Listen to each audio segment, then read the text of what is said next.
Hello and welcome to the EPRI Current. I'm your host, Samantha Gilman, and today we'll be talking about innovation in Europe. I'm joined by two guests today, Consuelo Fierro, Project Manager at National Grid, and Mark McGranaghan, an EPRI Fellow.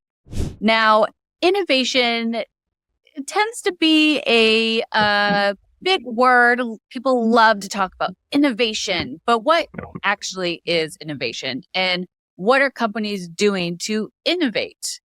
We'll talk a little bit about AI and how the landscape of innovation is changing in Europe. So first off, let's let our guests tell us a little bit about what they do at their respective organizations, and then we'll get into a conversation around innovation. So first, Mark, tell us a little bit about what you do as an EPRI Fellow. Be happy to. Yeah, my history with EPRI goes back to when I first got out of school in 1978. I started working on an EPRI project, and I've been involved with EPRI ever since. I joined EPRI in 2003 as an actual employee rather than a contractor working on projects, and led our T&D research for some time. But in 2019, I became an EPRI Fellow, and I joined our EPRI Europe subsidiary in Dublin to help build our international collaboration and presence here in Europe. And I've been enjoying that since then. Excellent. Consuelo, tell us a little bit about what you do at National Grid.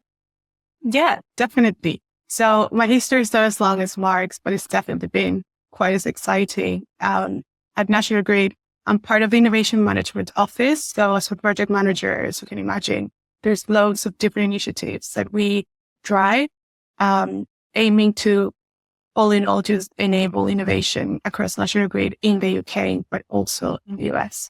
Excellent. So let's set the stage. Mark, can you give us an overview of the current innovation landscape in Europe? For instance, what are the key trends? What are the opportunities and challenges that are shaping the technology and innovation on the continent? Well, the challenges really are the same everywhere in the world. So the challenges are the same here in Europe as they are in the US or they are in Asia or Africa. It's about the energy transition, about renewables, the flexibility that entails, energy storage, integrating the customer and the community. And now, as we're going to talk about, artificial intelligence and digitalization, as the word we like to use in Europe around that. And the innovation culture is very strong here. I have a Horizon Europe research activity that has over €1 billion of funding over the last 2 years. In the UK, innovation is part of that ecosystem and actually participates in Horizon Europe. And all those projects involve collaboration between tens of organizations with all the different stakeholders. So it's very exciting. And we've tried to build around that and organized what we call a European Energy Innovation Interest Group. And we get together and compare notes on what we're working on in the innovation space on a periodic basis. So it's very strong and we're working on the same challenges everywhere. So when we put out a challenge for startups to work with, they apply from all over the world and, working on the same problem. So it's great. It's great collaboration. And to that point of, the whole globe is really addressing the same challenges. And you mentioned flexibility. One of the things that EPRI has recently launched is the Mercury Consortium. And I know we have many European members, part of that all about flexibility. So if that's something of interest to our listeners, quick note, there will be more information in the episode description if you'd like to hear more about that. I'm just coming from a meeting right now, as a matter of fact. There you go. Mark's involved in everything, guys. He's the one to go to. So, Consuelo, from the perspective of an energy company in the UK, what is National Grid doing to help drive innovation in Europe? We are doing a lot, but in a simple answer. So an innovation team in National Grid, as mine, as one I'm part of, we would capture, we would create, we would promote innovation across National Grid's different business units and teams. And we work with National Grid Partners, which is our corporate venture investment and innovation arm. So with this setup, we managed to tackle innovation both from an internal initiative and collaborating externally. So what are some of the successes and challenges you've encountered so far along the way? Let's begin with successes on a positive note. So definitely one of the things that from my perspective as a project manager in National Grid, I've seen is that we've found really good partners across this journey of innovations that have a real and big appetite towards innovation, right? And this comes at the level of startups through the investments that we're participating in as National Grid Partners, but also as a senior executive level across different alliances or our very own Next Grid Alliance, which is a network of over 130 utilities around the world. Now, you also asked about challenges, right? I did. You did. Because every time there's an opportunity, there's also a challenge. There's no way to get away from it. I know. I can't get away with challenges. And I think a challenge that maybe we all share across is that there's just so much to be done and so much that could be done in this space, right? And how do you pick which way to go first and where do you allocate your resources? And this is a common challenge in innovation and just across businesses in general. But I think one way that we are tackling this particular challenge is ultimately breaking silos, working together, effective communication across a large organization as National Grid is a big challenge. And we are definitely working towards that. And also working together externally, right? Leveraging these partnerships that we get through National Grid Partners, through bodies as EPRI. And as Mark said at the beginning, we're all facing very similar challenges. So we might as well just foster that collaboration. EPRI is all about collaboration. It is our superpower, I will say. Mark, earlier you mentioned Horizon. Can you just quickly tell our listeners what that means? Well, it's the organization really of all the research that's done in the European community as a community. And it cuts across all the areas. It's not just power systems or energy. It's medical research. It's information research. Everything's included under Horizon. But energy is a huge category. As I said, we spent over €1 billion in the last 2 years under Horizon programs. And they have an organization called ETIP SNET. It stands for the Electro-Technology and Innovation Program, Smart Networks for Energy Technology. So it's a huge acronym. But our industry loves acronyms. Oh, yeah, we're acronym crazy, and Europe's no exception to that. But they develop the strategy for the research with stakeholders from the utilities, from the manufacturers, from all the other stakeholders, customers. So they have working groups that work in these different areas of the generation and flexibility requirements, energy communities, and work on identifying the challenges and the strategy for the research and turn that over to the commission to put out research opportunities that research organizations organize consortiums to bid on. And actually that they just put out a paper, since we're going to be talking about it in a moment here, on the guide for unlocking AI and Gen AI potential in the smart grids and the energy transition. So that's kind of the next window, and it'll be a big part of the Horizon research going forward. That's a draft for comment right now, but the next version comes out March 15th. So you can see everyone's on top of the critical topics. Right now, you can't talk about innovation without also talking about AI. It seems to be in every headline. I know we're doing quite a bit of it here at EPRI. In fact, we're about to launch the Open Power AI Consortium. So AI is very top of mind, and it is developing rapidly. So, Mark, how do you see AI transforming the landscape of innovation in Europe? Yeah, it's transforming everything. And I think that the approach that we're taking at EPRI is the approach we're seeing a lot of support for everywhere, which is collaboration. Let's develop open source tools. We have a big initiative in Europe called the Data Spaces Initiative, which is around creating an architecture and a data platform where all the stakeholders can access information about energy use, about the grid. And so that will be a platform that will be extremely valuable for AI training and applications.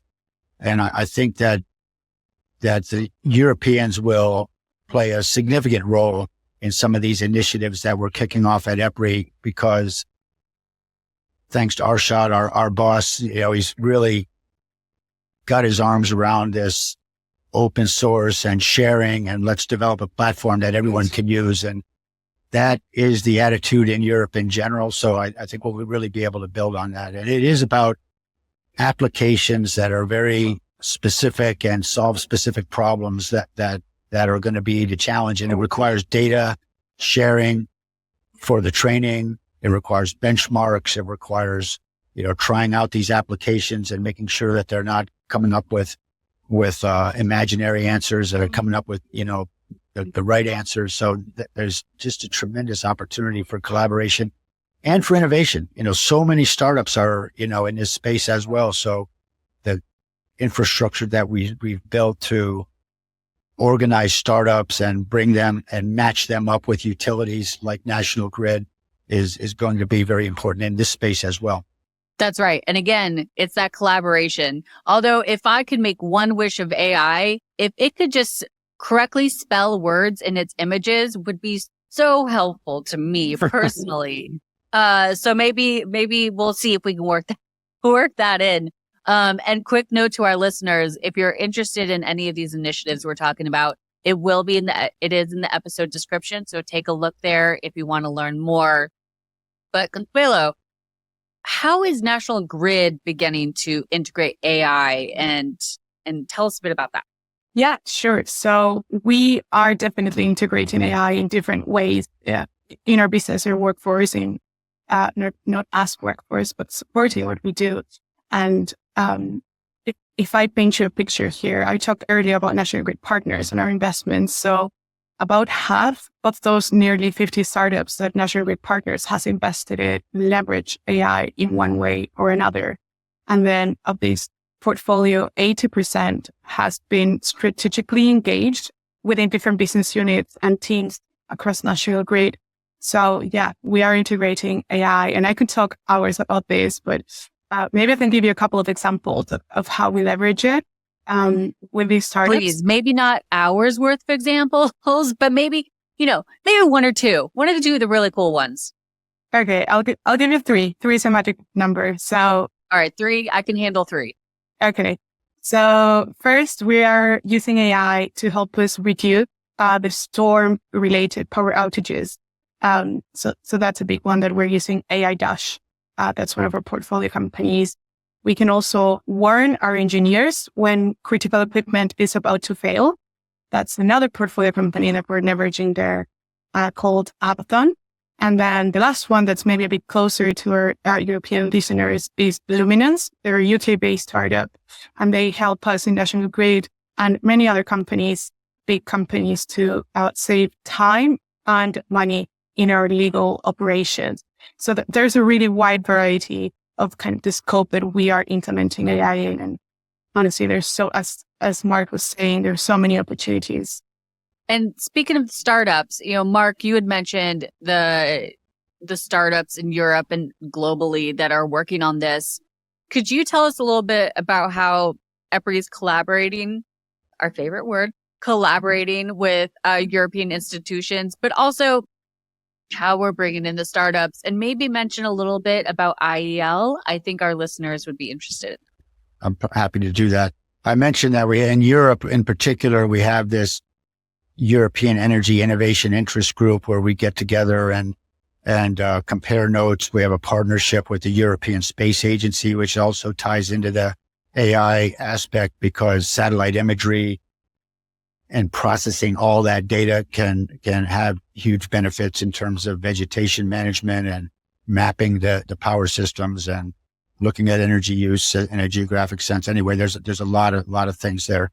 So we get together this interest group. Our next meeting is April 1st down in Barcelona, and Consuelo and the National Grid have been a great participant in that. Matter of fact, they ran an exercise at our last meeting to help prioritize challenges. And there's a lot of different organizations that run challenges. There's Free Electrons. There's organization in Germany called DINA. The Innovate UK in the UK essentially is a big challenge for startups to align with the utilities and compare notes. And at EPRI, we have this program called Incubate Energy Labs, IEL, where we run a challenge every year. This year, we had 350 startup companies apply. And we, along with technical experts at EPRI and experts at utilities that partner with us to support this Incubate Energy Labs, those experts get together and we boil those 350 companies down to a reasonable number, like 50. And we've gone one more step in prioritizing those companies, and the smaller group of 20 will be doing pitch sessions at Distributech this year. And with the objective of not just identifying a winner, but aligning those companies with utilities or DSOs or TSOs here in Europe that want to actually try that technology and demonstrate it.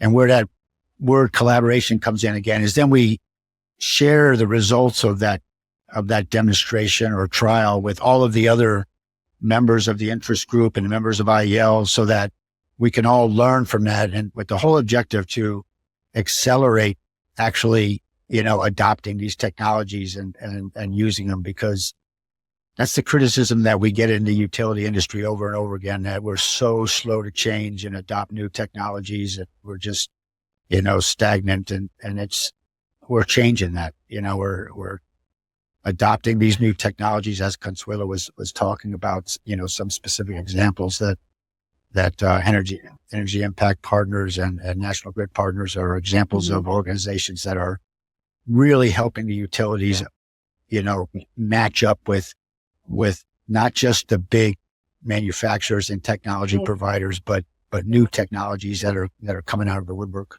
Yes. So the IEL pitch day last year was at Electrification 2024, which I got to attend, and it was really neat to watch each of the companies do their pitch, and there are some just really neat ideas.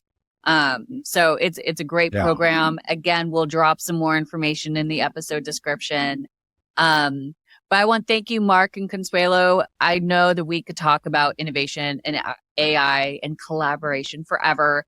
But with that, it's time for our closing thoughts. Consuelo, is there anything you want to leave with our listeners? Anything you weren't able to mention that you'd like to leave with them?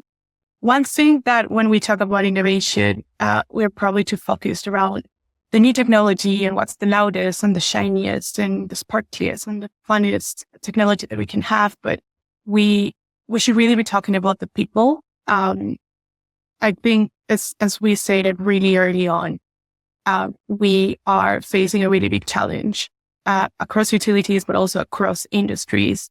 And we're in a situation where we really need to leverage the power of group thinking, creative thinking, leveraging existing knowledge, sharing those knowledges and best practices. And I think that's something that EPRI and the working group that we're part of, it's a really good example. But I'm very conscious that I'm also the only one, and I'm very conscious that not everyone is part of it. So if we're trying to tackle the same challenge, I think collaboration and sharing the knowledge and best practices is key. Absolutely. Mark, any final thoughts for our listeners? No, I'll just say that, innovation is absolutely critical. It's, we're relying on it to meet our objectives for the grid and the energy system of the future. We can't get there without new innovations, and we have to embrace that and adjust our mindset to the pace of change that's associated with that. And, it's still a process for us old fogies in the utility industry, but we're working on getting our arms around it. And the other thing is it involves so many stakeholders. It cuts across communities, and of course the customers in the center of it, and transportation and heating systems and everything else. So it's can't do it on our own, but it's such an exciting time. As some of our VP's favorite phrase goes, if you want to go fast, go alone. If you want to go far, go together. So with that, thank you everyone for listening today. And I'm your host, Samantha Gilman. We'll talk to you next time. If you liked today's show, we invite you to subscribe to our podcast and feel free to share with your colleagues and friends. For more information about EPRI, please visit our website at www.epri.com. And don't forget to follow us on LinkedIn and X at EPRI News. Together, we're shaping the future of energy.